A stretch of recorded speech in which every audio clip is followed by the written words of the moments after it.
Hello and welcome to the channel Memorywin. कैसे हैं आप सब? आई होप आप सब बिल्कुल फर्स्ट क्लास होंगे, राइट। सो आज हम पढ़ेंगे क्लास 12th माइक्रो इकोनॉमिक्स का एक बहुत ही इंपॉर्टेंट सा टॉपिक है, उपयोगिता के प्रकार। उपयोगिता हमने पिछली वीडियो में पढ़ लिया था, ठीक है। तो आइए देख लेते हैं इसके कितने प्रकार हैं। उपयोगिता के प्रकार। उपयोगिता मुख्यतः दो प्रकार के ही होते हैं, ठीक है। पहला सीमांत तुष्टिगुण, दूसरा कुल तुष्टिगुण यानी कि मार्जिनल यूटिलिटी, और कुल तुष्टिगुण यानी कि टोटल यूटिलिटी। इसे हम टीयू और इसे एमयू के नाम से भी जानते हैं। परंतु इसका एक और प्रकार है जिसे हम औसत तुष्टिगुण के नाम से भी जानते हैं। औसत तुष्टिगुण यानी कि एवरेज यूटिलिटी। तो सबसे पहले हम देख लेते हैं सीमांत तुष्टिगुण में क्या क्या है। सीमांत तुष्टिगुण, जब कोई उपभोक्ता एक निश्चित समय में, ध्यान दीजिएगा ये निश्चित समय, ये एक इसका शर्त है, एक निश्चित समय में किसी एक ही प्रकार की वस्तु, अलग अलग प्रकार की वस्तु नहीं होने चाहिए, सिर्फ एक प्रकार की वस्तु की एक से अधिक इकाइयों का उपभोग करता है, तो अंतिम इकाई से प्राप्त तुष्टिगुण को सीमांत तुष्टिगुण या सीमांत उपयोगिता कहते हैं। अब इसे समझिए कि किसी निश्चित समय में एक ही प्रकार की वस्तु होनी चाहिए, और जब एक से अधिक इकाइयों का उपभोग करता है उपभोक्ता, तो जो अंतिम इकाई होती है, अंतिम, सीमांत का मतलब ही होता है जहाँ सीमा का अंत हुआ, तो अंतिम इकाई से ही इसका मतलब होता है, अंतिम इकाई से जितना भी तुष्टिगुण प्राप्त हुआ वो सीमांत तुष्टिगुण कहलाता है। इसका देख लीजिए फॉर्मूला।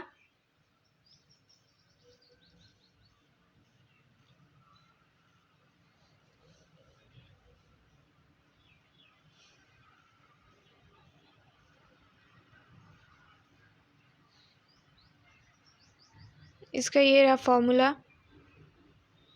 एमयू यानी कि मार्जिनल यूटिलिटी को हम डेल्टा टीयू, यानी कि डेल्टा का मतलब होता है परिवर्तन, टीयू में जो भी परिवर्तन यानी कि कुल तुष्टिगुण में जो भी परिवर्तन हुआ उसको नंबर ऑफ वेरिएबल आइटम से हम डिवाइड कर देंगे, तो हमारा एमयू निकल कर आ जाएगा।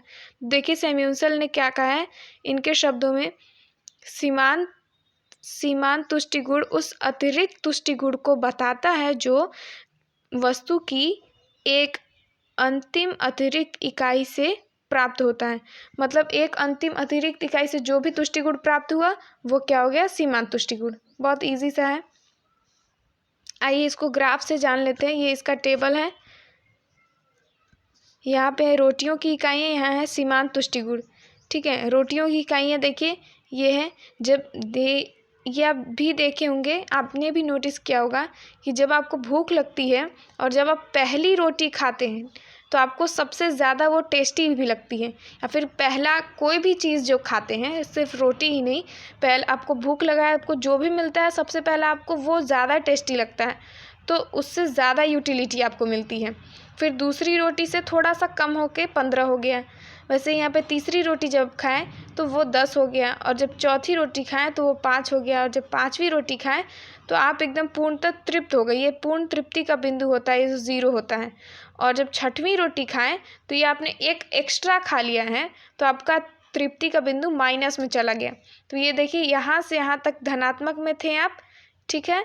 अब फिर ये जो आप पूर्ण तृप्ति का, ये शून्यात्मक हो जाता है, और माइनस में जो चला गया वो ऋणात्मक हो गया। तो देख लीजिए इसका ग्राफ।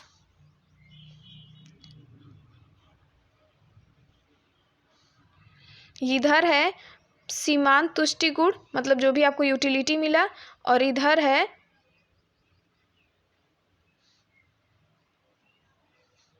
हमारी रोटियों की इकाइयाँ, ठीक है। इन रोटियों की इकाइयों से आपको कितना तुष्टिगुण मिलता है ये हम देखेंगे।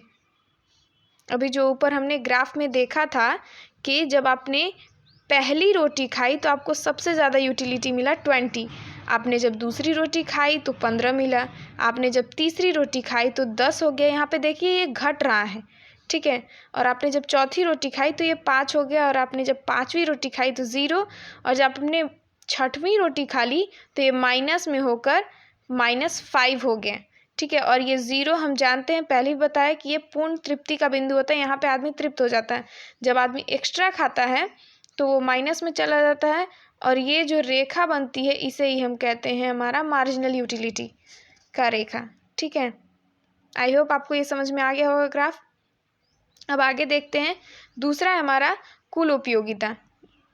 ठीक है, ये कुल उपयोगिता क्या है? उपभोक्ता द्वारा एक निश्चित समय में, किसी एक ही समय में, ये ध्यान दीजिएगा, इसका यही एक मेन चीज़ है। एक निश्चित समय में उपभोक्ता की गई समस्त इकाइयों से प्राप्त उपयोगिता से के योग को हम कुल उपयोगिता कहते हैं। इसका मतलब कि आप एक समय में जितना भी खाना खाएं, यानी कि जितनी भी रोटियां खाएं, उन सब से जितना आपको यूटिलिटी मिलता है, उन सबको जब हम जोड़ देंगे तो सारे को हम कुल उपयोगिता कहते हैं। इसके पहली और दूसरी रोटी से कोई मतलब नहीं है, इसे मतलब है टोटल से। ठीक है, आइए अब हम आगे देख लेते हैं। ये देखिए, सीमांत उपयोगिता और कुल उपयोगिता में संबंध ये दर्शाता है। आपको ये ग्राफ से भी आगे समझाएंगे। जैसे कि हम जानते हैं, किसी वस्तु के उपभोग की अंतिम इकाई से प्राप्त उपयोगिता को सीमांत उपयोगिता कहते हैं। अभी हमने देखा कि वस्तु का जब कोई अंतिम उपभोग करते हैं हम, उससे प्राप्त को हम सीमांत उपयोगिता कहते हैं, और जबकि समस्त इकाइयों से प्राप्त उपयोगिता के योग को कुल उपयोगिता कहते हैं। यानी कि हम जितना भी एक समय में जितना भी वस्तु का उपभोग करते हैं, उस सब के योग को कुल उपयोगिता कहते हैं। ये भी हम समझ चुके हैं। इन दोनों के संबंध को तालिका और रेखा चित्र के द्वारा यहाँ पे समझाया गया है। अब आगे आप समझ लीजिए, मतलब मैं समझाती हूँ।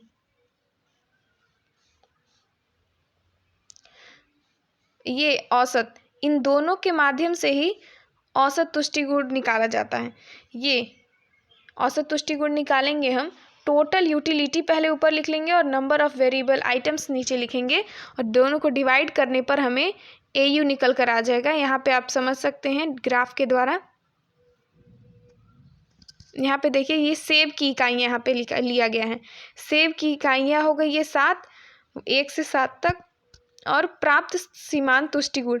अब एक इकाई के खाने से क्या मिला, दूसरी इकाई के खाने से क्या मिला, इन सब का ये तुष्टि गुण है, और ये कुल तुष्टि गुण, और यहाँ पे इनसे निकाला गया है औसत तुष्टि गुण। औसत तुष्टि गुण देखिए, कुल तुष्टि गुण ऊपर लिखा गया है, और नीचे 1 से, यानी कि ये जो इकाई है 1 से भाग कर यहाँ पे कुल तुष्टि गुण निकाला गया है। अब यहाँ देखिए, पहली इकाई खाने पर 25 सीमांत तुष्टि गुण मिलता है हमें, और ये भी पहला होता है। इसमें देखिए संबंध हम आगे पढ़ेंगे, लेकिन आप यहाँ पे ध्यान दीजिएगा कि ये चीज़ MCQ में भी पूछा जाता है कि किस स्थिति में सीमांत तुष्टि गुण और कुल तुष्टि गुण बराबर होता है। तो ये पहली वस्तु का जब पहला बार उपयोग होता है, तब उपभोग होता है, तब दोनों का इकाई बराबर होता है, तुष्टि गुण बराबर होता है। फिर क्या होता है कि सीमांत तुष्टि गुण धीरे धीरे घटने लगता है। ठीक है, और घटकर ऋणात्मक हो जाता है।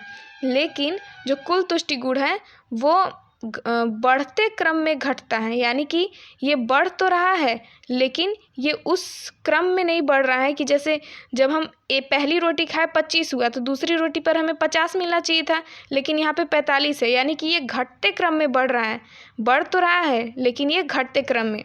ठीक है, आई होप आपको ये वाला लाइन समझ में आ गया होगा कि ये घटते क्रम में बढ़ रहा है। ठीक है, लेकिन ये ऋणात्मक नहीं होता, कितना भी होता है ऋणात्मक नहीं होता। और ये कुल तुष्टि गुण अधिकतम कब होता है? जब सीमांत तुष्टि गुण शून्यात्मक होता है, तो कुल तुष्टि गुण अधिकतम होकर यहाँ पे देखिए 75 हो गए हैं। और जब सीमांत तुष्टि गुण घट कर, मतलब सीमांत तुष्टि गुण जब माइनस में आ जाता है, ऋणात्मक हो जाता है, यहाँ पे देखिए जब -5 हो गया है, तो ये भी घटकर 70 हो गया है।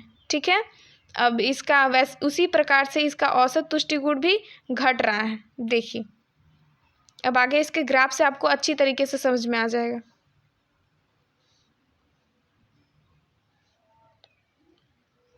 यहाँ देखिए, इधर MU वाला रेखा चित्र है, इधर TU का रेखा चित्र है। ठीक है, यहाँ देखेंगे हम कि जब अभी हमने जैसा कि देखा कि एक रोटी के खाने पर 25 मिला था, 25 तुष्टि गुण।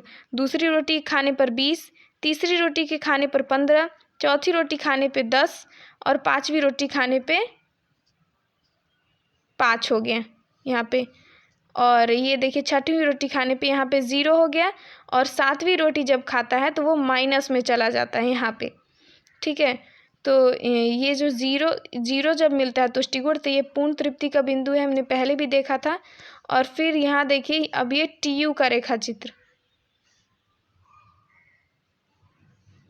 TU देखिए, ये बढ़ते बढ़ते, ये बढ़ तो रहा है लेकिन घटते क्रम में, बढ़ते बढ़ते बढ़ते यहाँ पे देखिए बराबर आ गया, क्योंकि वहाँ पे जब वो एक और रोटी खाता है तो जब ये यहाँ पे ये पूर्ण तृप्ति का बिंदु वाला लाइन है, और फिर जब वो एक अतिरिक्त इकाई खाता है तो वो माइनस में चला जाता है, इसलिए ऐसे ये गिरने लगता है, ऊपर उठ के गिरने लगता है। अगर आपको इसका PDF चाहिए तो आप कमेंट कर दीजिएगा, आपको PDF मिल जाएगा।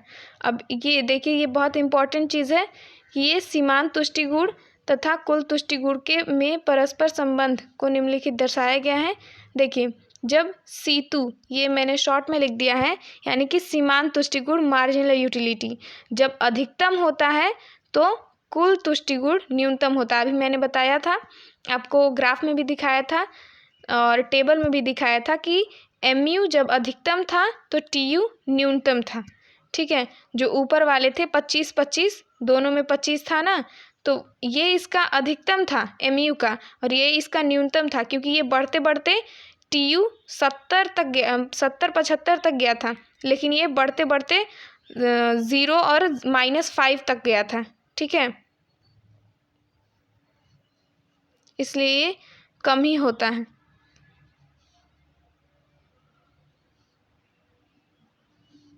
ये MU अधिकतम तो TU न्यूनतम होता है उसी नंबर पे।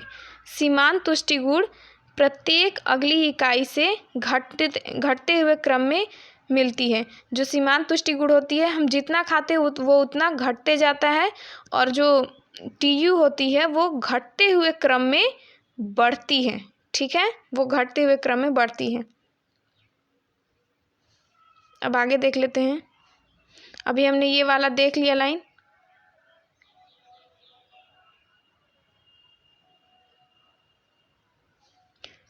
पूर्ण तृप्ति के बिंदु पर सीमांत तुष्टि गुण शून्यात्मक हो जाता है, जबकि TU अधिकतम हो जाता है। जब इंसान उपभोक्ता मतलब पूर्ण तृप्त हो जाता है तो उस बिंदु पर सीमांत तुष्टि गुण शून्यात्मक हो जाता है, यानी कि वो पूर्ण तृप्त हो जाता है, और जबकि TU उसी समय उसी बिंदु पर अधिकतम होता है। ठीक है, और पूर्ण तृप्ति के बिंदु के पश्चात उपभोक्ता यदि वस्तु का सेवन करता है तो MU ऋणात्मक होता है, और जबकि TU घटते ही क्रम में घटने लगता है, इसलिए वो घटने लगता है।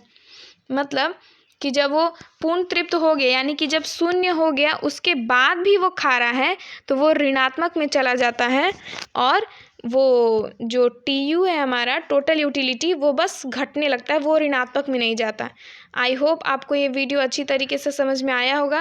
और आपको इसमें कोई भी डाउट होगा तो आप पूछ सकते हैं। देखिए, एक और संबंध है यहाँ पे कि MU हमेशा सरल रेखा में ही होता है, जबकि TU हमेशा कर्व में होता है, क्योंकि TU पहले ऐसे बढ़ता है फिर ऐसे घटने लगता है, तो ऐसे ये थोड़ा सा कर्व हो जाता है, और MU हमारा ऐसे गया था। ठीक है, तो ये हमारा सरल रेखा होता है और ये TU ऐसे थोड़ा सा झुका हुआ था, तो इसलिए कर्व होता है।